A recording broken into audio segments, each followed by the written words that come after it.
This short video is about Unit 2 and help with D2. If we have a quick look at the criteria, so we're going to try and evaluate the adequacy of accounting ratios as a means of monitoring the state of a business in a selected organisation using examples. What we're really trying to do, we've got our business, you've done all your accounting ratios, you've linked them, you've analysed them, you've told them what we mean, and we are now adding on, do we think the ratios are good enough for monitoring a business's future or current state? So what we are going to be doing is we are evaluating. If you don't evaluate, you will not get this criteria, so look at this carefully. We are weighing up and forming an opinion based on evidence. If you've got no evidence, you're not having an opinion. And we're going to have a look at some evaluative statements that you might use in this piece of work. So the sort of things, the evidence leads me to believe. The long-term effects are in the short term. This is corroborated by, I love the word corroborated. It means backed up. So if you have someone who says something and someone else says the same thing, their story is corroborated. And another interpretation of this is, so those are evaluated statements. In my opinion, all of these sort of things are what I'm looking for. So to move on with the content, you've got a sheet which is talking about advantages and disadvantages things. So we're looking at the ratios. You have worked them all out. Now, there are actually quite a lot of advantages to you using ratios. They've told you about their risk in the future, so how good they will be at putting up with a shock. They're telling us about short-term liquidity. Can they pay their bills? It's told us about profitability. But the problem is, the disadvantages are we are looking at historical data. By the very nature of it, it's almost always about a year out of date.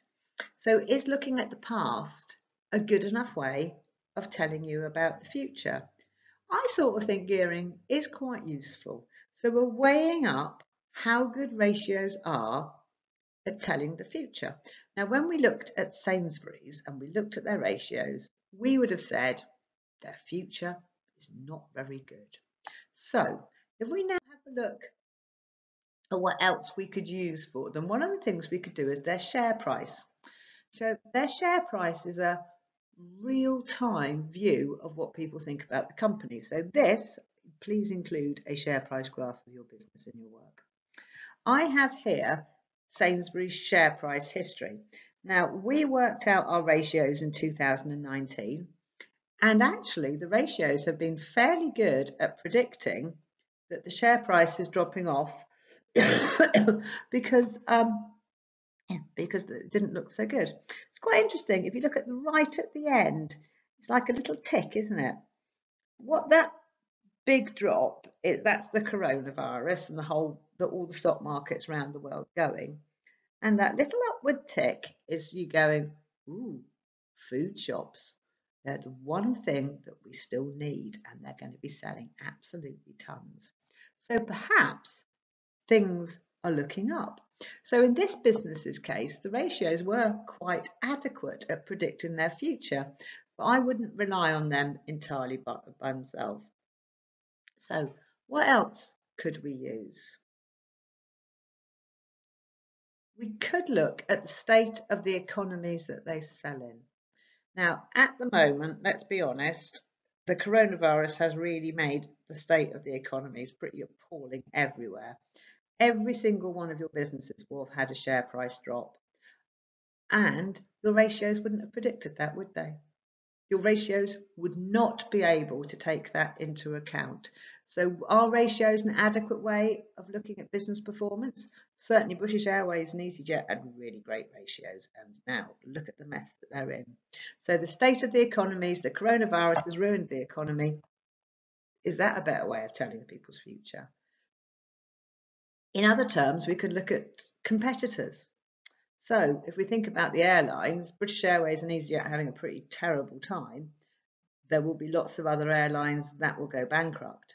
So if British Airways and EasyJet can hang on, then when this disaster is over, they will come out even stronger.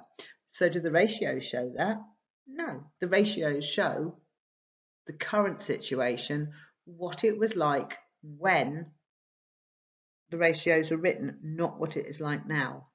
So if I was writing this, I'd use my advantages and disadvantages of the different ways, and I'd write a big old conclusion at the end in which I say how good I think ratios are.